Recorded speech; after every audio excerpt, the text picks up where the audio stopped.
menurut saya penting bijaksana apa? Kebijaksanaan untuk mengakhiri dan menerima hasil.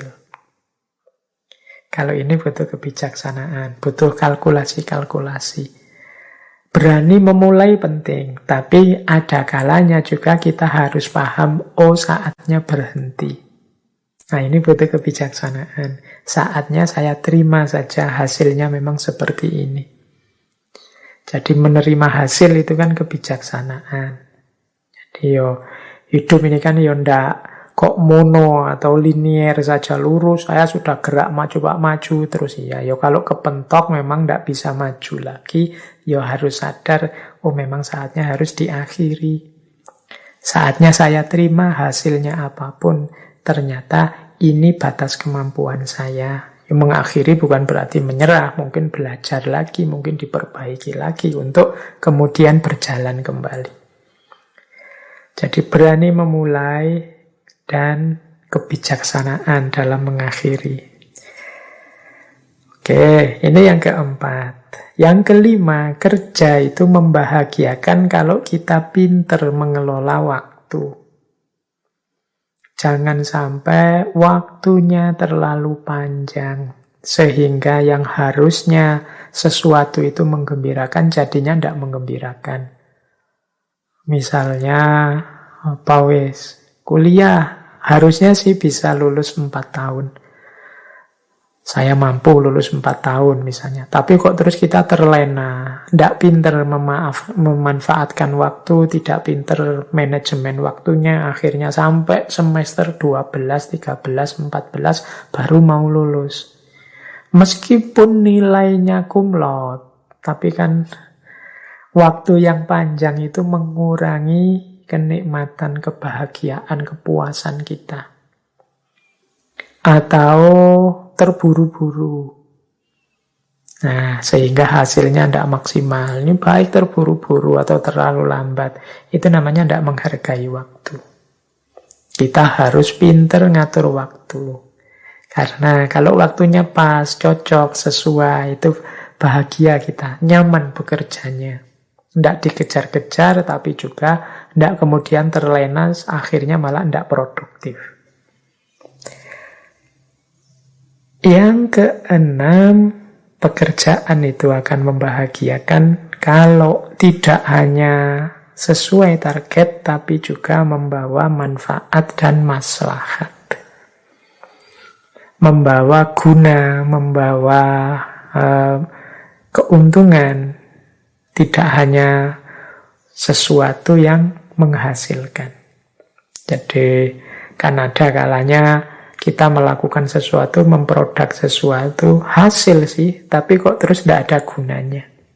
Tidak ada manfaatnya, tidak ada maslahatnya. Kita misalnya nulis, sudah capek-capek nulis karena kita nulisnya ternyata mungkin tema yang tidak terlalu urgent atau sudah terlalu banyak orang nulis tentang itu misalnya, sehingga tulisan kita jadi. Mungkin kita puas, tapi manfaat dan maslahatnya jadinya kurang. Nah ini kan bukan berarti salah, tapi terus bahagianya kita kurang, puasnya jadi kurang. Maka nilai kerja yang menghasilkan manfaat dan maslahat besar, itu akan lebih membahagiakan. Pinter-pinter kita membaca situasi sehingga buah dari kinerja kita membawa manfaat dan maslahat. Tidak hanya sekedar berhasil. Dan yang terakhir, karakter kerja yang produktif, yang membahagiakan, itu adalah yang ada situasi yang lebih baik. Jadi ada proses menuju kondisi yang lebih baik dari sebelumnya. Jadi sebelum saya melakukan ini Pak, situasinya begini. Tapi setelah saya melakukan itu, akhirnya berubah. Sebelum saya melakukan ini, orang-orang di sini itu Pak, musuhan semua. Tapi setelah saya ajak musyawarah, saya ajak rundingan, sekarang pada rukun, mau gotong royong. Ini kan ada situasi lebih baik. Sebelum saya membuat alat ini Ini orang-orang kalau kerja capeknya luar biasa, tapi setelah saya menghasilkan alat ini, itu mereka tidak terlalu capek lagi. Ini kan membahagiakan. Ada situasi yang lebih baik dari sebelumnya. Nah, teman-teman, ini mungkin bisa bahan refleksi kita ya. Mari membangun ini. Kalau kita ingin kerja yang tidak sekedar produktif, tidak sekedar menghasilkan, tidak sekedar membuahkan income untuk kita, tapi juga membahagiakan.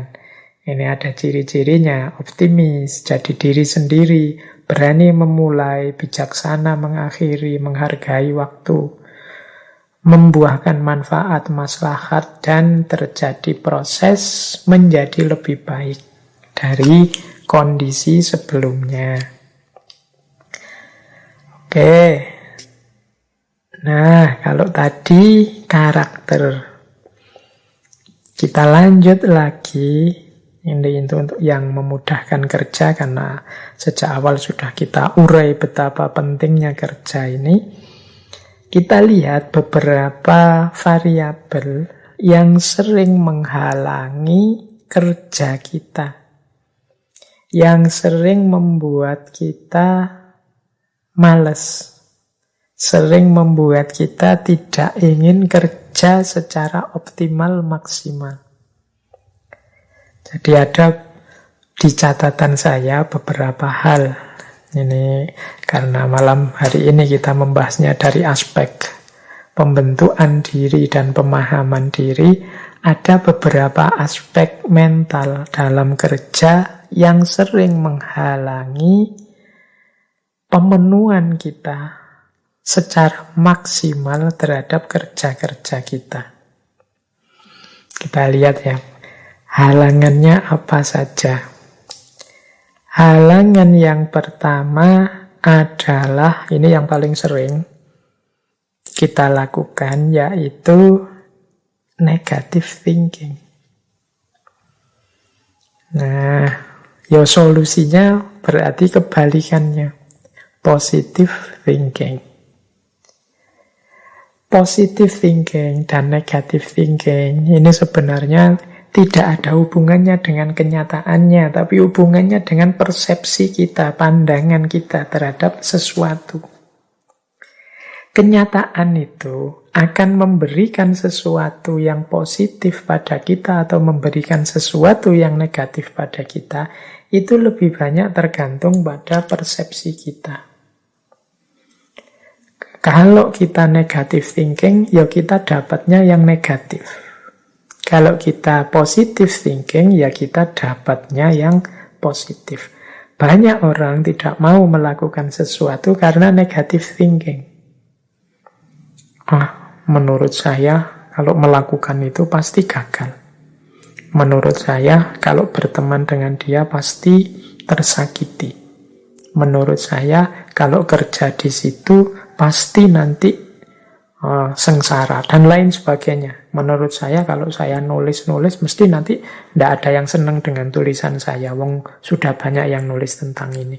Menurut saya, kalau saya nanti coba buka usaha mesti rugi, mesti sepi. Wong saingannya sudah luar biasa. Ini namanya negative thinking. Jadi ada satu kalimat yang saya suka. Ini banyak dikutip oleh motivator-motivator dari tradisi Konfusianisme. Jadi kalimatnya begini: jika engkau menganggap orang di depan dirimu sebagai teman, engkau akan mendapat berkah teman. Bila engkau menganggapnya guru, engkau akan mendapat berkah guru. Begitu juga sebaliknya. Bila engkau memberi cap jelek, kotor, hina, maka engkau akan mendapatkan berkah yang sama. Jadi, pikiran kita, tanggapan kita, itu nanti menentukan apa yang kita peroleh.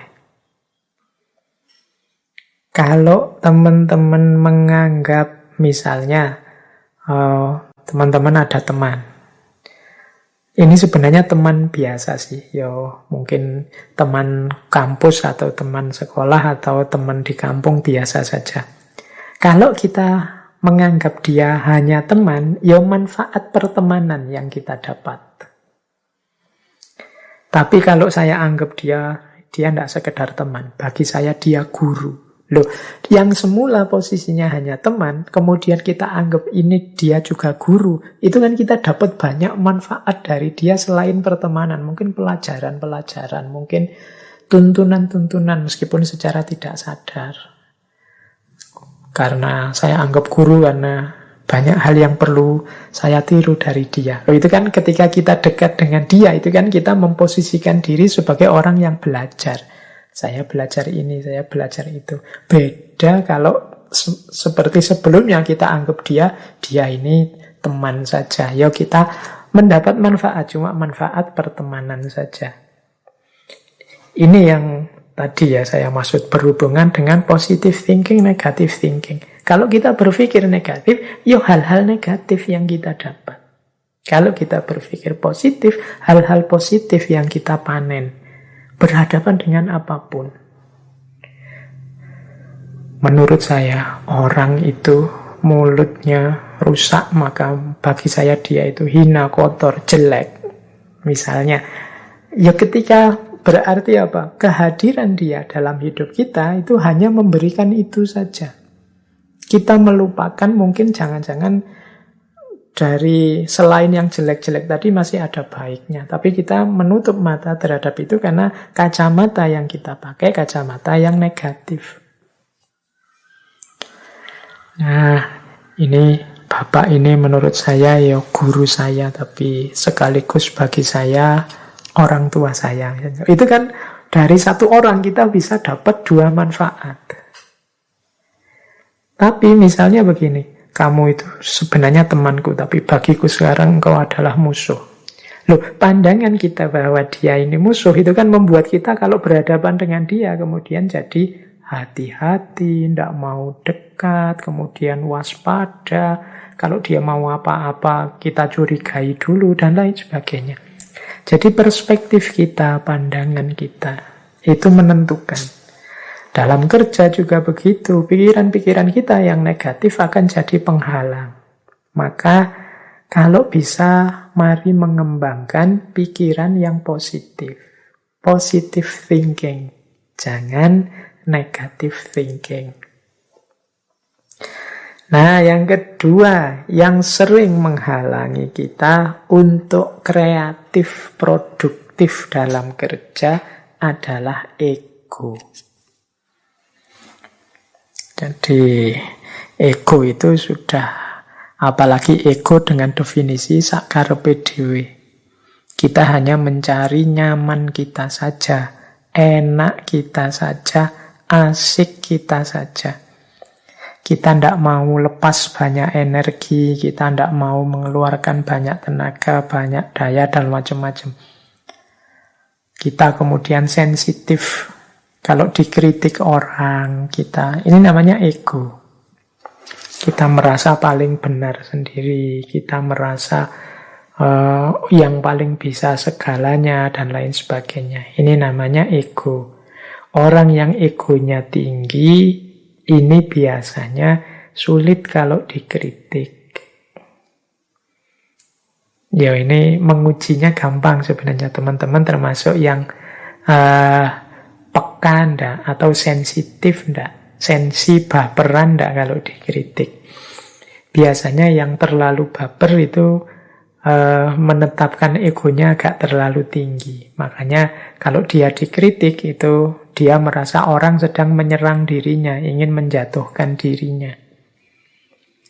Nah, berarti apa? Saat kita bekerja, ya kita pinter-pinter kita untuk mereduce, mengurangi ego, membuka diri, siap dikritik biar kita lebih baik, siap belajar untuk jadi lebih baik. Ini akan membuat kita bisa mengatasi halangan dari ego kita sendiri. Kalau ada orang kritik, ya sadari saja bahwa ya saya ini manusia, memang tidak selalu benar, kadang-kadang alpa, kadang-kadang khilaf, kadang-kadang keliru. Dia sebenarnya ngeritik bukan benci saya, tapi ada bagian tertentu dari diri saya yang tidak pas. yang mungkin menurut dia harus diperbaiki. Jadi terima kasih saya dikritik. Jadi yang dikritik itu, yang diserang itu sebenarnya bukan saya, tapi bagian tertentu dari diriku. Mungkin pikiranku, mungkin perilakuku ketika aku begitu, mungkin saat aku melakukan ini. Nah, ini membuat kita lebih nyaman. Jadi sehingga kita bisa melakukan perbaikan diri terus-menerus. Kalau ego kita tinggi dalam kerja, biasanya sulit maju. Kita merasa sudah jadi orang penting, jadi orang besar. Ternyata tidak, karena kita tidak mau noleh kiri kanan. Kita tidak tahu bahwa ada banyak usulan bagus, ada banyak kritik-kritik yang lebih membangun di kiri kanan kita. Baik, nah yang ketiga, agar kerja semakin optimal, penting bagi kita untuk belajar terus-menerus. Terhadap apapun, tentang apapun.